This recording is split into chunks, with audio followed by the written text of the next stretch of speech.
Ang kwentong ito ay hango sa totoong buhay. Karanasan ito ni Jopel.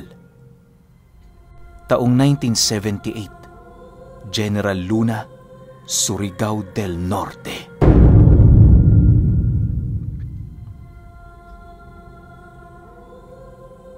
Itong mga panahong ito, kasalukuyang mangingisda itong si Jopel. Sa murang edad niya, siya ang bumubuhay sa mga magulang niya. Yung tatay niya kasi, malubha na ang kalagayan, habang yung nanay naman niya may sira rin ng pag-iisip dahil sa nangyari na insidente. Meron din siyang 5 kapatid na binubuhay na lahat ay minor de edad. Bagaman napakahirap ng kalagayan ni Jopel, pilit niyang isinasalba ang mga ito sa pamamagitan ng pangingisda at iba pa niyang alam na trabaho. Malimit na din siya kung makipaghalubilo sa kanilang baryo, gawa ng nauubos ang buong araw niya sa laot. Kahit alam niyang pinagkaitan siya ng Diyos, ni minsan hindi pa rin niya yon sinisi. Naniniwala si Jopel na lahat ng nangyayari sa kanila sila mismo ang may gawa. Para gumaan kahit papaano ang kanyang pasanin sa kanila, pilit naman siyang tinutulungan ng kanyang tiyuhin. Ang tiyuhin niyang yon nanggaling pa sa malayong lugar para lamang makiramay sa kanilang pamilya. Magmula kasi nang malaman nito ang nangyari sa mga magulang niya, nagpumilit yung lumuwas para matulungan sila. Labis naman niya yung ipinagpasalamat kahit papaano, lalo pat napakalaki rin ng tulong na nabibigay nito. Isang hapon, habang nag-aayos sila ng kanilang bangkang sinakyan, meron silang nakitang isang babaeng nakaupo sa gilid ng dalampasigan. Tulala itong nakatitig sa laot na parabang napakalalim ng iniisip nito. Pagtitig ni Jopel sa babaeng yon, bigla naman itong nakuha ang kanyang atensyon nang sa hindi malamang dahilan. Maya-maya pa, hindi na niya napansin na tulala na pala siya. Kung hindi pa siya tinapik ng kanyang tiyuhin, hindi pa babalik ang kanyang ulirat sa kanilang ginagawa. Ay Jopel, kilala mo ba yan? Tulungan mo na ako rito para makauwi na tayo. Wika ng tiyuhin niya nang mapansin itong natulala siya sa kinaroroonan ng babae.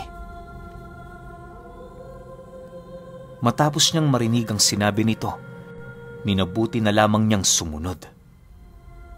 Dahil sa dami ng kanilang ginagawa noon, nawala sa isip niya ang babaeng kanyang nasilayan sa dalampasigan. Sa pagbalik nila sa kanilang tahanan, agad namang inasikaso ng tiyuhin niya ang kanyang mga magulang. Kinagabihan matapos nilang maghapunan, ninais nilang mag-inuman para naman kahit papaano mawala ang kanilang pagod sa trabaho. Natuwa naman noon si Jopel sa alok ng tiyuhin niya, gawa ng matagal na panahon na din naman magmula noong nakaranas siyang malasing. Habang inihahanda nila ang inumin, panay naman ang pagtanong ng tiyuhin niya sa kanya ng mga bagay na hindi nila makakalimutan sa laot. Sa pagpapatuloy ng kanilang pag-uusap, panay rin ang pag-ikot ng bote ng alak na siya namang hindi nagaanong pinansin ni Jopel. Alam mo Jopel, masaya ako na nagdesisyon akong pumunta dito sa inyo. Yang tatay mo, kahit ganyan yan, marami yang naitulong sa akin. Hindi ko kayang tiisin ang sarili ko na talikuran, lalo pat alam kong meron akong magagawa. Seryosong wika ng tiyuhin niya, pagbaba nito ng baso. Matapos namang marinig ni Jopel ang sinabi nito, seryoso naman siyang napatitig sa kanyang tiyuhin habang taus-pusong nagpapasalamat. Lumipas pa ang ilang oras nilang pag-iinuman, ramdam na nila sa kanilang mga katawan ang espiritu ng alak. Sa pagpapatuloy ng kanilang kasiyahan, wala nang kaide-ideya ang dalawa kung anong oras na. Maya-maya pa, bahagya naman silang natigilan sa kanilang ginagawa nang makarinig sila ng napakagandang tinig na sumasabay sa simoy ng hangin na nanggagaling sa laot. pagsilay nila sa direksyong yon, sa hindi inaasahang kaganapan, nasilayan nila ang babaeng naglalakad sa malalim na parte ng dagat. Alam nila Jopel na hindi sila namamalikmata, kung kaya't ang ginawa nila, pinuntahan nila ang lugar na yon. Sa pagbagtas nila ng daan, halos hindi naman sila magkausap sa sobrang pagkagulat. Nang marating na nila ang kinaroroonan ng babae, nasipat nila itong bumagsak sa tubig na parabang nilulunod nito ang kanyang sarili. Dala ng labis nilang pagkabahala, walang pag-aalangan silang lumangoy sa dagat at kasabay nito ang buong lakas nila ditong paghila patungo sa mababaw na parte. Matapos nila yung gawin, nasipat nila ang babaeng yon na parang wala ng ulirat. Upang maiwasan ng sinuman sa kanilang mga kababaryo na mapapadaan sa lugar na makikiusyoso, nagpasya silang dalawa na dalhin ito sa kanilang bahay. Wala namang intensyon sila Jopel sa babae maliban sa matulungan ito. Bagaman lasing na lasing sila, nagawa pa rin nilang magawan yon ng higaan bago tuluyang makatulog.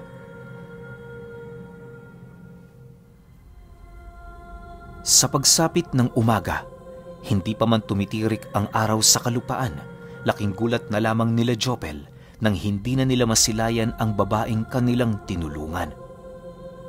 Tinanong pa nila ang mga magulang niya pero nakapagtatakang wala yung nakita sa loob ng bahay nila. Ang labis pa niya noong ipinagtataka ay kung bakit kahit yung mga kumot na inilatag nila, hindi na rin nila makita. Dahil sa pangyayaring yon, agad namang umikot ng bahay ang magtsuhin sa pagbabaka sakaling magagawa pa nilang masilayan ng babae. Subalit kahit anong gawin nila, tila ba imposible na yon. Magmula noong hindi na nila nahanap ang babaeng yon, nakaramdam na sila ng kakaiba sa kanilang tahanan. Madalas na ang pagtungo ng mga hindi kilalang tao sa bahay nila at nagtatanong ng kung ano-ano. Ang iilan sa mga ito, nakikiinom pa at nakikikain.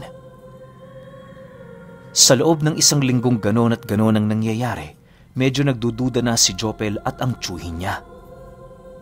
Wala silang ideya sa mga nagaganap pero malakas ang kutob nila na hindi lang nagkataon ang lahat ng mga nangyayari sa paligid. Isang hapon, habang naglalaga sila ng kamote, meron na namang dumating na mga taong may kasakasamang mga aso. Marami din yung bitbit na sako na animoy nagsaka ang mga ito sa bukid. Pagpasok ng mga panauhing yon sa loob ng bakuran ng kanilang tahanan, nasipat naman ni Jopel ang kanilang mga alagang asong nagsipulasan patungo sa likurang bahagi ng kanilang bahay imbis na magsitahulan dahil hindi nila kilala ang mga taong pumasok. Bagaman labis-labis na ang kanyang pagtataka sa pangyayaring yon, minabuti niya pa rin kausapin ang mga panauhin ng maayos. Sa paglapit ng mga ito sa kanilang kinaroroonan, doon nila nasipat ang isang matandang may daladalang tungkod at sako. Napakalapad din ang salakot nito na siyang naging sanhi upang hindi nila gaanong masilayan ang pagmumukha nito. Makalipas lamang ang ilang minuto, bigla namang hinubad ng matanda ang salakot, sabay wika ng, "Maaari bang makiinom? Naubusan kasi kami ng tubig. Malayo pa ang pupuntahan namin." Matapos naman nilang marinig ang sinabi nito, dali-dali namang pumasok sa loob ng kanilang bahay ang kanyang tsuhin. Subalit bago pa man yun makarating sa kusina, agad naman niya yung pinigilan habang sumasagot sa matanda ng, "Mawalang galang na ho, Manong. Pero nagtataka na ho kami. Bakit palagi na ho kayong dumaraan dito sa amin? Ano ang meron? Hindi naman ho sigurong nagkataon lang ang lahat." Pagtatapat pa ni Jopel, isang linggo ng ganon at ganon ang nangyayari sa kanila na halos unang beses lang din naman nilang maranasan. Nasisiguro din niyang imposibleng mawala ng tubig ang mga ito, lalo pat maraming bukal ang matatagpuan sa mga bundok na kalimitang sinasakahan sa kanilang baryo. Naniniwala din siya, hindi lang paghingi ng tubig ang pakay ng mga panauhing yon, sa kadahilanang kapag pumapasok ang mga ito sa kanilang bakuran, marami yung nililinga sa paligid. Yung tipong meron itong hinahanap bukod sa paghingi ng tubig. Matapos itong marinig ng matanda, padabog naman itong inihambalos sa lupa ang daladala nitong galon. Dahil sa ginawa nito, maging ang tiyuhin ni Jopel ay hindi makapaniwala sa naging asal ng mga panauhing nakikihingi lamang ng tubig sa kanila. Maya-maya pa, agad naman itong pinaalis ang mga taong yon dahil sa kanilang kabastusan. Bago ito tuluyang makalayo, sinigaw-sigawan pa yon ng tiyuhin niya sa kadahilanang hindi nito masikmura ang ginawa ng matanda. Dahil sa hindi nito nagawang masilayan ang kabuuan ng mga nangyari, agad naman itong nilapitan si Jopel para magtanong. Matapos niyang mailahad ang mga kaganapang yon, naging malabo naman para sa kanila kung ano ang dahilan kaya nagalit ang matanda. Sa pagpapatuloy ng kanilang pag-uusap, minabuti nilang kalimutan na lamang ang mga pangyayari. Nakapagdesisyon na din silang wala nang kakausapin sa mga dayuhang humihingi ng kung ano-ano sa kanila upang hindi na muli pang maulit ang nangyari. Inakala din nilang magtiyuhin na hanggang doon na lamang ang mga nararanasan nilang kakaiba, ngunit nagkamali sila. Dahil sa pagsapit ng gabi noong mismong araw, habang nagpapahinga silang mag-anak, bigla naman silang napabalikwas ng kanyang tiyuhin nang makarinig sila ng mga taong nananakbo sa labas ng kanilang bahay. Pagtayo nila sa kanilang silid na pinagpapahingahan, dali-dali naman silang tumungo sa kusina upang sipatin ng mga nilalang na naroon. Makalipas lamang ang ilang minuto, nakasilay sila ng isang dambuhalang baboy ramo na naghuhukay sa gilid ng kanilang bahay. Nanlilisik ang mga mata nito at meron yung mga kukong maihahalin tulad mo sa aso. Dahil sa pagiging kakaiba ng nilalang na yon, kung kaya't agad namang inilahad ng tiyuhin niya sa kanya na hindi ordinaryong hayop ang nakita nila. Kahit alam nilang hindi yon makakapasok, pinili nilang kumuha ng mga pangontra sa aswang para naman kahit papaano handa sila. Sa pagpapatuloy ng kanilang pagmamasid sa paligid, muli silang nakasilay ng isang dambuhalang paniki na lumapag din sa bakuran. Kagaya ng ginawa ng baboy ramo, naghukay din ito na para bang meron yung hinahanap. Habang pinagmamasdan nila ang mga nilalang, labis-labis naman silang nagtaka sa kadahilanang hindi nila mawari kung ano ang mga hinahanap ng mga ito. Maya-maya pa, bigla naman silang napaatras sa siwang na kanilang pinagsisilipan nang masipat nila ang paniking dahan-dahang lumalapit. Pagharap nito sa dingding ng kanilang bahay, nag-aangil naman yung nagwika sa kanila ng, "Saan niyo tinago ang babaeng yun? Sabihin ninyo, nasaan ang babaeng yun?" Matapos nitong makapagsalita, paulit-ulit naman itong inalog ang dingding nila na siya namang labis na nagbigay takot sa kanilang dalawa. Kahit nanginginig na noon ang katawan ni Jopel, pinili niya pa rin gumapang patungo sa sala ng kanilang tahanan. Ang tiyuhin naman niya, pilit inabot ang sundang nila para kahit magkagipitan, meron yung panlaban. Makalipas pa ang ilang minuto, laking pasasalamat naman nila Jopel nang biglang umalis ang nilalang na yon sa dingding ng kanilang bahay. Inakala nilang umalis na ito, subalit sa muling pagsilay nila sa siwang ng dingding, muli nila yung nasipat na merong hawak-hawak na bangkay na pilit hinuhukay sa kanilang bakuran. Matapos nila yung masilayan, naging palaisipan naman sa kanila kung kanino ang bangkay na yon. Sa loob kasi ng ilang taon nila doong paninirahan, ni minsan hindi sila nakabalita ng isang patay na inilibing roon. Sa pagpapatuloy ng kanilang pagmamasid, laking gulat na lamang nila nang bigla silang makaramdam ng malamig na kamay na humawak sa kanilang mga balikat.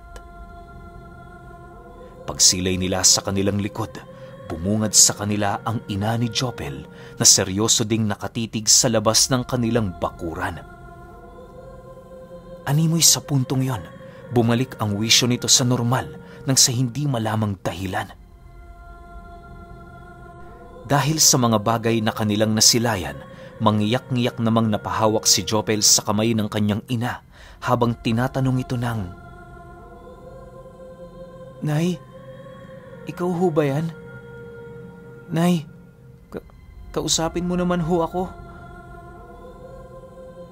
Kasabay ng pagwika nito ay siya namang pagtulo ng kanyang luha dahil sa bigat ng kanyang dibdib. Sa pagtitig ng kanilang ilaw ng tahanan sa kanya, napangiti lang naman ito habang inilalahad sa kanya ang mga rason nito kung bakit nagpanggap yon na nasisiraan ng ulo. Ayon sa kanyang ina, matagal na niyang naamoy ang kakaibang puwersa sa kanilang baryo, kaya upang matukoy niya ang pinagmumula nito, kinakailangan niyang palahuin sa kanilang lugar ang kanyang presensya. Siya din ang dahilan kung bakit tumungo roon ang tiyuhin niya para tumulong sa kanila.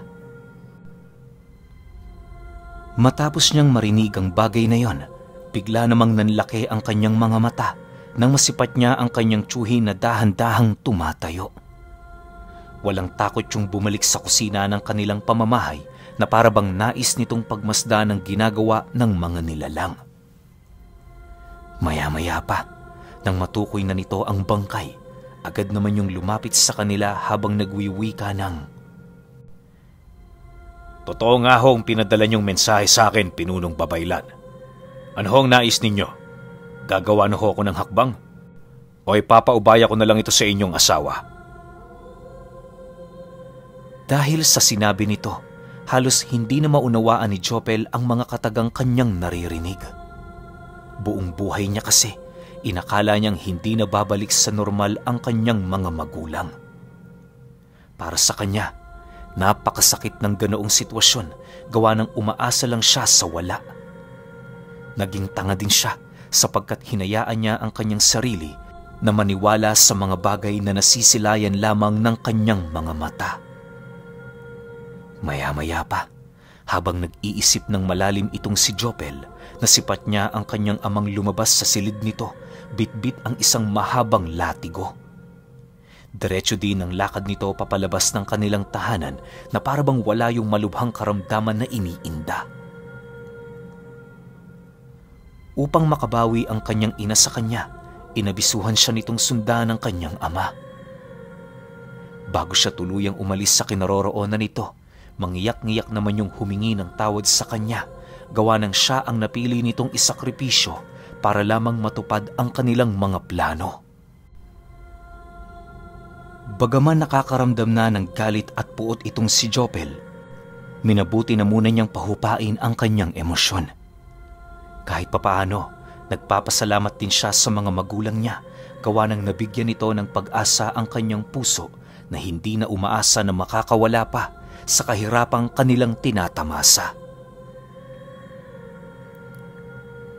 Sa paglabas niya ng kanyang tahanan, bumungad sa kanyang mga mata ang ama niyang pilit pinapatayang paniki sa pamamagitan ng paghawak sa leeg nito. Kahit anong pagpupumiglas ng nilalang na yun sa braso ng kanyang ama, hindi ito makawala-wala na animoy wala itong lakas para labanan ng puwersa ng kanilang padre de pamilya. Makalipas lamang ang ilang minuto, nasipat naman niya ang ama niyang pinaikot ng 2 beses ang ulo ng paniki na siya namang naging hudyat ng pagkamatay nito. Pagtapo nito sa labas ng kanilang bakuran sa bangkay ng nilalang, buong puwersa naman itong sinugod ang baboy ramo na dahan-dahang tinatangang papalayo ang bangkay na nakuha nito. Dahil sa liwanag ng buwan noong gabing yon, kaya na may hindi naging mahirap para kay Jopel na masilayan ang pagpatay ng kanyang ama sa dambuhalang baboy ramo. Kitang-kita niya yung sinunggaba ng baboy ramo sa talahiban at mabilisan niya yung pinag-uundayan ng saksak sa tagiliran. Ayon kay Jopel, na ang pangyayaring kanyang nasilayan noong gabi, may hahalin tulad niya sa isang matadero na kumakatay ng isang ordinaryong baboy. Kahit anong pagpupumiglas noon ng baboy ramo sa kanyang ama, tila bang wala na itong magagawa pa. Sa pagkamatay ng dalawang aswang, agad namang lumapit ang kanyang ama sa kanya habang nananatiling walang imik. Nang makahanap na yon ng pagkakataon para magpaliwanag, hindi na ito nagdalawang isip na ipaalam sa kanyang anak ang lahat-lahat. Ayon sa kanyang ama, kaya lang naman sila nagpanggap na may mga iniinda silang mabibigat na karamdaman sa kadahilan ng nais nilang bitagin ang dalawang aswang na yon. Bukod kasi sa marami na itong nabiktima sa kanilang lugar, nagiging mailap din yon sa kanilang dalawa. Magmula kasi noong nananatili pa ang kanilang presensya sa kanilang baryo, hindi ito umaatake hanggat hindi ito sigurado. Dahil sa pagiging madulas ng aswang, kung kaya't ang ginawa nila, magpanggap na may sakit at magpakalat ng balita ukol sa isang babaeng nagpakita sa dalampasigan at sa kanilang tahanan. Yon ang naging pain nila sa dalawang aswang, gawa ng alam nilang madali itong mahulog sa mga nilalang na merong natatanging dugong dumadaloy sa kanilang katawan. Sa pagpapatuloy ng kanilang pag-uusap, agad naman siyang inakbayan ng kanyang ama habang nagwiwika ng, "Matagal din ang ilang taong paghihirap mo, Jopel. Alam mo, sa bawat gabing nakikita kitang umiiyak, nais ko nang sabihin ang lahat sa iyo. Pero dahil sa pangako ko sa iyong ina, naging matatag kami. Ginawa namin ang lahat ng ito upang maging maayos ang buhay ng mga kapatid mo at ng magiging anak mo sa hinaharap. Pasensya ka na, anak. Sa mga panahong kailangan mo ng aming gabay at lakas, wala kaming naibigay sa iyo. Pero kahit papaano, naging bilib ako sa iyo. Hindi mo hinayaang magapi ang iyong isipan nang dahil sa ating kahirapan." Matapos niyang marinig ang sinabi nito, agad naman siyang napayakap sa kanyang ama ng mahigpit habang patuloy na umiiyak. Walang ibang nararamdaman si Jopel noon kundi ang labis na tuwa, gawa ng pakiramdam niya nagising na siya sa napakasamang bangungot. Sa pagbalik nila sa kanilang tahanan, inilahad ng kanyang ina sa kanya ang lahat ng mga bagay na kinakailangan niyang malaman. Kahit papaano, natuwa naman ang mga magulang niya dahil kahit alam ng mga itong nagpabaya sila, hindi sila sinumbata ng panganay nilang anak. Yung tiyuhin naman ni Jopel, labis-labis din ang paghingi ng tawad sa kanya dahil sa pagpapanggap nito sa loob ng napakahabang panahon. Magmula noong napaslang ng kanyang ama ang dalawang nilalang, nanumbalik ang sigla ng tahanan nila. Pinili na ding manatili ng tiyuhin niya sa kanilang puder sa kadahilan ng wala din pala itong pamilya na uuwian. Dagdag pa nito na isa din sa kanyang trabaho ang manatili sa puder ng kanyang mga magulang bilang katuwang ng mga ito sa mga trabahong may kinalaman sa mga lihim na karunungan. Sa paglipas pa ng mga taon, naging takbuhan sila ng kanilang mga kababaryo sa tuwing may iniindang karamdaman ng mga ito. Dahil sa nananatiling sikreto ang pagbalik sa normal ng mga magulang niya, kaya naman ang naging representante ng mga ito sa panggagamot ay ang tiyuhin niya. Unti-unti na ding namulat si Jopel sa mga lihim na karunungan dahil nagpasya siyang maging tagapaghalili ng kanyang ama. Kapag araw naman ng pamamahinga, tumutungo silang magpamilya sa laot para manghuli ng mga isda.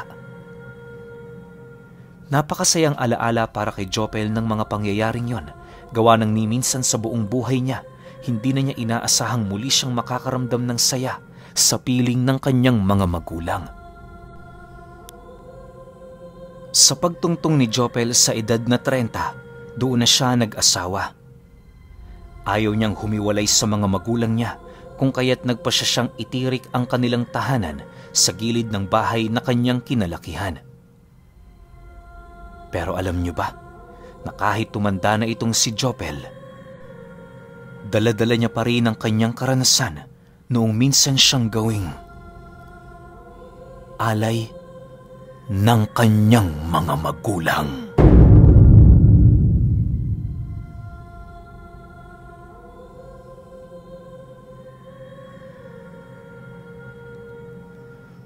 Okay, opinyon ko sa kwento. Bakit kailangan nila magpanggap ng napakahabang panahon para mahuli yung dalawang aswang? Ano bang lahi to? Ano bang uri to? Bakit sobrang dulas tsaka sobrang ilap? 'Di ba? Tsaka ang pinagtataka ko lang, asan na yung babae na natagpuan nila sa sa gilid ng dalampasigan? Parang isang eksena, 3 eksena lang, tapos bigla na lang nawala, tapos hinahanap ng mga aswang. Bakit kaya? Meron kayang tinatagong abilidad yung babae na yon na gustong makuha ng mga aswang? Or ginawa din yun ng nanay neto ni Jopel para pampain talaga dun sa mga aswang? Siguro may binaon siya rong kung ano man na kailangan na itong dalawang aswang na to para makuha niya yung atensyon. Pero dapat, noon pa, ginawa niya na yun, di ba? Para mahuli niya kaagad. Bakit pinahaba niya pa ng pinahaba? Ilang taon pang nagsakripisyo si Jopel para lang mahuli yung dalawa. Kung tutuusin, kayang-kaya nilang patayin kaagad yun kasi isipin niyo na lang, punong babaylan. Sobrang tindi nito. Hindi ka pwedeng maging isang pinuno ng mga babaylan nang wala kang sinabi. So, ibig sabihin, napakalalim ng aral nito tsaka napakalakas nito. Yun lang yung medyo naging tanong ko, bakit kailangan niya pang pahabain ng ilang taon para lang mahuli yung dalawang aswang? Siguro, may special na kakayahan. Special yung uri ng aswang na to na kaya talagang makadetect ng sobrang lakas na antingero na papatay sa kanila. Pwedeng ganun, di ba? Pero kayo, kung may opinion kayo sa kwentong ito, comment nyo lang sa baba. Yun lang. Hanggang sa susunod na kwento. Salamat.